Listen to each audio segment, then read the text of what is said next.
ഈ poll manager app കഴിഞ്ഞ election ഉണ്ടായിരുന്നു. ഇലക്ഷന് പ്രിസൈഡിംഗ് ഓഫീസർമാർ അല്ലെങ്കിൽ പോളിംഗ് ഓഫീസർമാർ ഡൗൺലോഡ് ചെയ്തിരിക്കണം. ആൻഡ്രോയിഡ് ആപ്പുകൾ ഡൗൺലോഡ് ചെയ്യുന്ന ആ പ്ലേ സ്റ്റോറിൽ നിന്നുമാണ് ഡൗൺലോഡ് ചെയ്തെടുക്കേണ്ടത്. നമ്മുടെ NIC തയ്യാറാക്കുന്ന ആപ്പായിരിക്കും അത്. ഈ ആപ്പുകൾ അവിടെ പേരിങ്ങനെയാണ് പറയുന്നത്. P-2 എന്നും P-3 എന്നും പറയുന്ന ആപ്പുകളാണ് ഈ പോൾ മാനേജർ ആപ്പ്. അപ്പൊ ഈ പോൾ മാനേജർ ആപ്പ് ഡൗൺലോഡ് ചെയ്യുന്നതിന് വേണ്ടി P-2 എന്നോ P-3 എന്നോ ടൈപ്പ് ചെയ്ത് സെർച്ച് ചെയ്യാം. അതല്ലെങ്കിൽ പോൾ മാനേജർ CEO കേരള എന്നുള്ളത് സെർച്ച് ചെയ്താലും ഈ ആപ്പ് കിട്ടും എന്നാണ്. അപ്പൊ ഇത് കിട്ടിക്കഴിഞ്ഞാൽ പ്രിസൈഡിംഗ് ഓഫീസർ ഡൗൺലോഡ് ചെയ്ത് ആക്ടിവേറ്റ് ചെയ്യണം. ഇനി പ്രിസൈഡിംഗ് ഓഫീസറിന് കഴിയുന്നില്ല എങ്കിൽ അത് ഫസ്റ്റ് പോളിംഗ് ഓഫീസർ ഡൗൺലോഡ് ചെയ്തിട്ട് ആക്ടിവേറ്റ് ചെയ്യണം. അതുപോലെ തന്നെ സെക്ടറൽ ഓഫീസേഴ്സും ഈ ആപ്പ് ഡൗൺലോഡ് ചെയ്യണം. ഇനി ഡൗൺലോഡ് ചെയ്തിട്ടാൽ ഡിസ്ട്രിബ്യൂഷന്റെ അന്നാണ് ഇത് ലോഗിൻ ചെയ്യേണ്ടത്. ഇനി ഡിസ്ട്രിബ്യൂഷന്റെ തലേ ദിവസമോ അല്ലെങ്കിൽ ഡൗൺലോഡ് ചെയ്തതിന് ശേഷം എന്തെങ്കിലും അപ്ഡേഷൻ ഈ ആപ്പിൽ ഉണ്ടാവുകയാണെങ്കിൽ അന്ന് അപ്ഡേറ്റ് ചെയ്തിട്ടായിരിക്കണം. നമ്മൾ അപ്ഡേറ്റ് ചെയ്യാറുണ്ടല്ലോ, അപ്ഡേറ്റ് ചെയ്തിട്ടായിരിക്കണം ഇത് ലോഗിൻ ചെയ്യേണ്ടത്. ഈ ലോഗിൻ ചെയ്യേണ്ടത് എങ്ങനെയാണ്? ഇപ്പൊ പ്രിസൈഡിംഗ് ഓഫീസർമാർക്ക് അപ്പോയിന്റ്മെന്റ് ഓർഡർ കൊടുക്കുമ്പോൾ അതിനകത്തൊരു മൊബൈൽ നമ്പർ അവരുടെ സ്വന്തം വരുന്നുണ്ടല്ലോ. ആ മൊബൈൽ നമ്പർ വെച്ചിട്ടായിരിക്കണം ഇത് ലോഗിൻ ചെയ്യേണ്ടത്. അത് ലോഗിൻ ചെയ്യാൻ വേണ്ടിയുള്ള ആ ഫസ്റ്റ് ആക്ടിവിറ്റീസ് ചെയ്യുമ്പോൾ OTP വൺ ടൈം പാസ്വേഡ് വരികയും അതനുസരിച്ച് അവർക്ക് ആക്ടിവേറ്റ് ചെയ്യുകയും ചെയ്യാം. ഇനിയിപ്പോൾ ചില സംശയം ഉണ്ടാകാൻ സാധ്യതയുണ്ട്.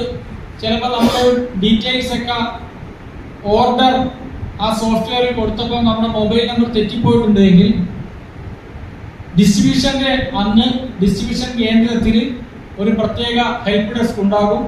ആ ഹെൽപ്പ് ഡെസ്കിൽ ഈ മൊബൈൽ നമ്പർ തെറ്റായിട്ടാണ് കൊടുത്തിട്ടുള്ളതെങ്കിൽ കറക്റ്റ് ചെയ്യാനുള്ള ഓപ്ഷൻ ഉണ്ടാകും. അങ്ങനെ മൊബൈൽ നമ്പർ കറക്റ്റ് ചെയ്തുകൊണ്ട് ഇത് ആക്ടിവേറ്റ് ചെയ്യിക്കാൻ കഴിയും. ഇത് ലോഗിൻ ചെയ്ത് കഴിയുമ്പോൾ കുറച്ച് ഡീറ്റെയിൽസ്, പോളിംഗ് ബൂത്തിനെ കുറിച്ചുള്ള അത്യാവശ്യ ഡീറ്റെയിൽസ് ഒക്കെ ഈ ആപ്പിൽ നമുക്ക് മൊബൈലിൽ കാണാൻ കഴിയും. അതുപോലെ തന്നെ ഇതിന്റെ ഒരു മെനു ബട്ടൺ പറയുന്നുണ്ട്. മുകളിൽ ഒരു 3 വരെയായിട്ടുള്ള ആ മെനു ബട്ടൺ ക്ലിക്ക് ചെയ്ത് കഴിഞ്ഞാൽ പ്രിസൈഡിംഗ് ഓഫീസറുടെ ടീമിലുള്ള ടീം മെമ്പേഴ്സ് ആരൊക്കെയാണ് എന്ന് അതിനകത്ത് ഡിസ്പ്ലേ വരും. അതുപോലെ തന്നെ SOS ബട്ടൺ എന്ന് പറഞ്ഞൊരു ബട്ടനെ കുറിച്ച് പറയുന്നുണ്ട്.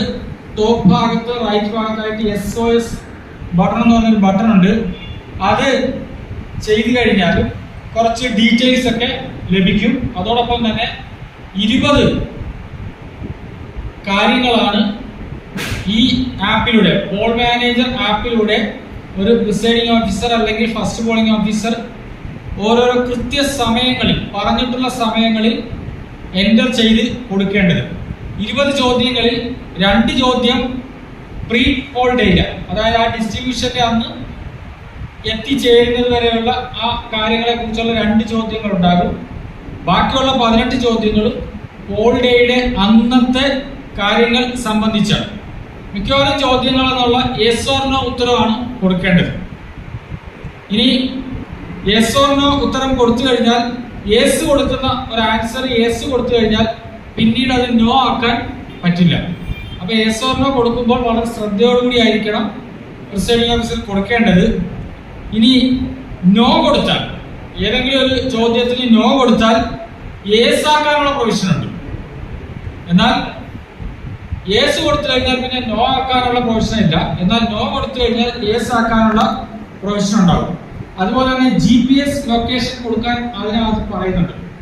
ആ GPS ലൊക്കേഷൻ കൊടുക്കേണ്ടത് ഈ പോളിംഗ് ടീം പോളിംഗ് ബൂത്തിൽ എത്തിക്കഴിഞ്ഞതിന് ശേഷം മാത്രമേ അത് കൊടുക്കാവുള്ളൂ എന്നുള്ളതാണ്. അതുപോലെ തന്നെ മോക്ക് പോൾ നടത്തിയെന്ന് ചോദിക്കും, യെസ് കൊടുക്കുക. മോക്ക് പോളിന് ശേഷം ക്ലിയർ ചെയ്തിട്ടുണ്ടോ എന്ന് ചോദിക്കും, യെസ് കൊടുക്കുക.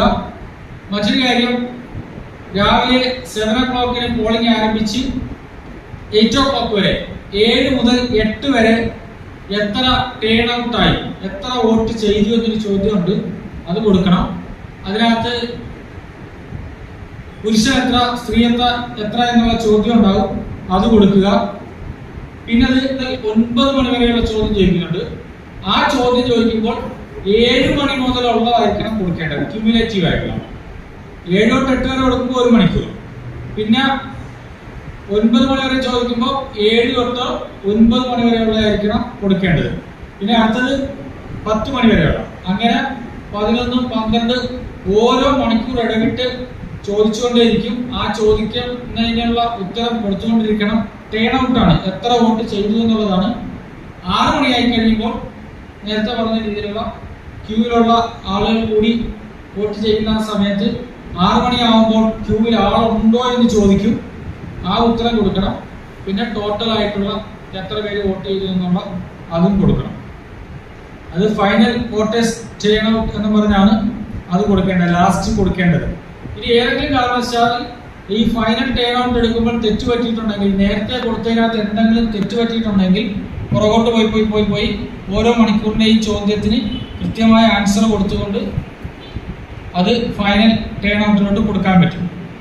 നേരത്തെ പറഞ്ഞു പ്രിസൈഡിംഗ് ഓഫീസർക്കും ലോഗിൻ ചെയ്യാം, ഫസ്റ്റ് പോളിംഗ് ഓഫീസർക്കും ലോഗിൻ ചെയ്യാം. ആർക്കാണോ അത് കൃത്യമായ രീതിയിലുള്ള ഡീറ്റെയിൽസ് കൊടുക്കാൻ കഴിയുന്നത്, അതുപോലെ തന്നെ റേഞ്ച് ഉള്ളത് ഏത് മൊബൈലാണോ അതിൽ നിന്നും കൊടുത്തുകൊള്ളുക.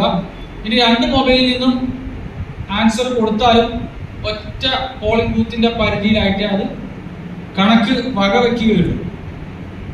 ഇനിയിപ്പോൾ പ്രിസൈഡിംഗ് ഓഫീസർക്ക് ഭയങ്കര തിരക്കായി, പോളിംഗ് ഓഫീസർക്കും തിരക്കായി, അന്ന് വൈകുന്നേരം 6 മണിയായിട്ടും ഈ ഇലക്ഷൻ കഴിഞ്ഞിട്ടും കൊടുക്കാൻ കഴിയാതെ വരികയാണെങ്കിൽ തൊട്ടടുത്ത ദിവസം വരെ എൻ്റർ ചെയ്യുവാനുള്ള ഓപ്ഷൻ ഉണ്ട് എന്നുള്ളതാണ്. അതിൻ്റെയൊക്കെ പഴയ ഫോംസ് ഒക്കെ നമ്മുടെ കയ്യിൽ ഉണ്ടാകും.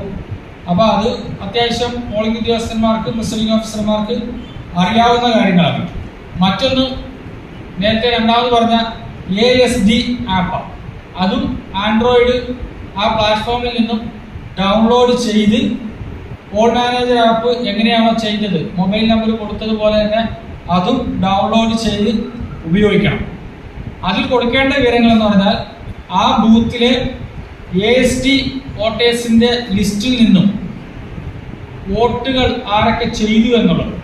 ആ വോട്ടുകൾ ചെയ്യുമ്പോൾ അത് 2 ഐഡന്റിറ്റി കാർഡുകൾ, ഒന്ന് ഇലക്ഷൻ ഐഡന്റിറ്റി കാർഡും മറ്റൊന്ന് വേറെ ഏതെങ്കിലും ഒരു ID കാർഡും വാങ്ങി പരിശോധിച്ച് ഉറപ്പുവരുത്തിയതിനു ശേഷം മാത്രമേ ചെയ്യാവൂ.